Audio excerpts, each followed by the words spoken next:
경북은 인구 소멸 우려가 다른 곳보다 더 심각한데 울진과 성주 등 일부 지역은 광역의원 의석수까지 줄어들게 됐습니다. 이를 두고 지역 주민의 권리와 이익이 침해받을 수 있고 농어촌의 쇠퇴를 더욱 가속화할 거라는 반발이 이어지고 있습니다. 정필문 기자의 보도입니다. 헌법재판소는 지난 2018년 광역의원의 인구 편차 기준을 기존 4대1에서 3대1로 바꾸도록 결정했습니다.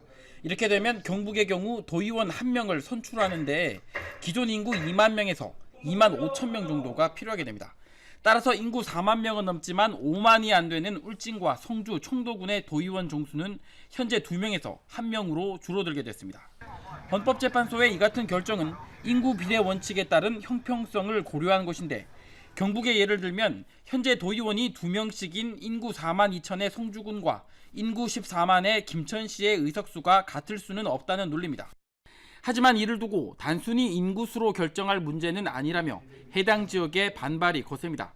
도시 면적이나 특성 등을 고려하지 않은 채 도의원 수를 줄이면 대표성도 그만큼 떨어질 수밖에 없다는 겁니다. 특히 경북의 경우 농어촌 소멸 우려가 심각한 상황인데 도의원까지 줄어들면 예산 확보 등에도 어려움을 겪어 도시가 더욱 쇠퇴할 거라는 걱정도 있습니다. 그래서 특히 울진 같은 데는 취약 지역이기도 하지만은 여기는 큰 대농이 있는 것도 아니고 큰 수산 그런 게 있는 게 아니기 때문에 이런 부분들이 대부분 우리가 이제 4년 동안 그 도의원 생활을 해보니 우리가 보조금이라든지 이런 것을 가지고 보면 거기에 연결돼서 분비가 붙는 이런 쪽으로.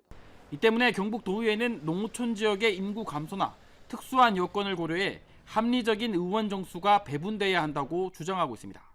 헌재의 결정이지만 우리 국회에서 지금 정치개혁특위에서 논의되고 있는 걸로 알고 있습니다만은 앞으로 이 지역의 대표성을 감안하더라도 면적이라든지 또 그 지역의 경제라든지 이런 여러 가지 부분을 감안해서 정말 특별법을 만들어서라도 이 부분은 그대로 정수가 유지되어야 된다고. 경북뿐 아니라 다른 광역의회들도 도의원 감소에 반발해 농어촌 지역 특례 조항 신설을 제시하고 나섰습니다. 한편 광역의원 선거구는 국회 정치개혁특별위원회가 결정하는데 오는 6월 지방선거를 앞두고 어떤 결론이 나오냐에 따라 파장이 커질 수 있습니다. HCN 뉴스 정필문입니다.